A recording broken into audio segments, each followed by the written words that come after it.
What's up, my girls? Today I will be revamping and reinstalling my 5x5 Italian straight unit from Hair Misses. As y'all can see, I have put a brand new closure on here.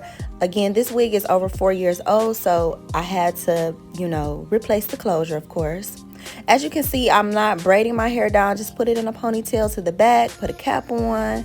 I'm not going to be using any glue, any holding spray, nothing, no adhesive or anything to secure this unit. That's the best part about this, is that it's totally glueless.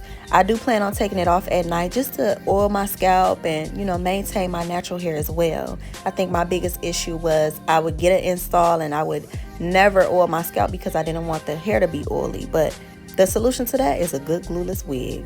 I did take a little of the leftover foundation from my sponge just to kind of, get that more natural look with that lace. Have it totally seamless.